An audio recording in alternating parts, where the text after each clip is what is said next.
Second question is my shoulder warm-up. What does my specific shoulder warm-up look like and why? So for me, I don't necessarily have a specific shoulder warm-up for me personally, because I tend to like to include a lot of variance in the warm-up, and doing anything specific to one body part can sort of leave out any others. But yeah, if I was to put together like generally what my shoulder warm-ups do look like, various movements, as varied as possible, so I'm not doing the same ones every single time. A lot of scapular control stuff, so whether it is sort of T's where you're sort of hinged over, pulling yourself into a T position, trying to turn those upper traps off as much as possible and use those lower traps, use the rhomboids, really trying to control the scapula, those kinds of things. The push-up plus, where you get that push-up and then extend the scapulas a little bit further, that's quite a good one as well. Any scapular control stuff like that is, for me, is very, very important, because it builds that stability, control of the scapula first, and then the stability of the scapula to help support the shoulder, because that's where your shoulders get the stability to be able to move, to be able to control those heavy weights from. Anything with that underhand grip, so things like a band pull apart, but doing it with an underhand grip is something I'm a big fan of, because we spend so much time with a pronated grip like a pull up, or if you're using a barbell, anything we generally do with a barbell is always overhand pronated grip. So spinning the hands around,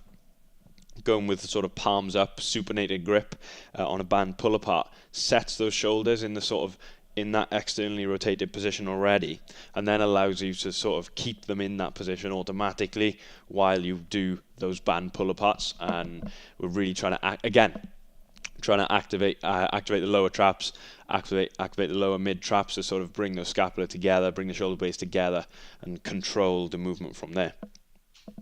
Basically anything that lower mid trap work, because we do a lot of lifting, a lot of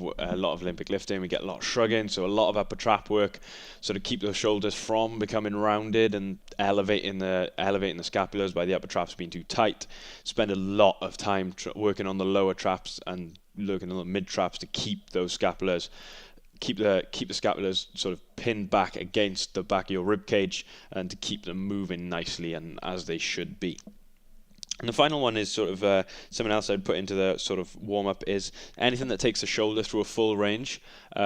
whether it is in the range that you are going to be working in. If it's like just a strict press range, so just use a dumbbell or a kettlebell, very, very light, and just taking it through that. Or like a Cuban press, where you would sort of, for the benefit of the listeners, you would row, sort of upright row the dumbbell, rotate the shoulder outwards, and then just press it straight up overhead.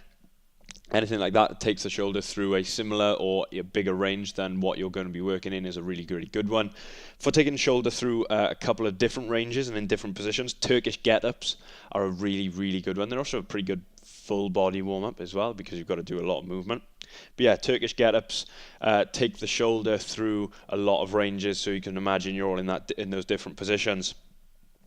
It really does take the shoulder through a bunch of different ranges that you would perhaps not necessarily be in with any pressing, but a really good way to help warm up the shoulders and stability, because you've got to keep the dumbbell overhead, kettlebell overhead, whatever you use. Really good way to build stability and build control in various positions with the shoulder, which I think is hugely important, has a lot of carryover to anything else functional that we do, whether it is strict pressing, whether it is push jerking. Just having that shoulder stability and the confidence to really push those big weights overhead and keep them up there is of massive benefit.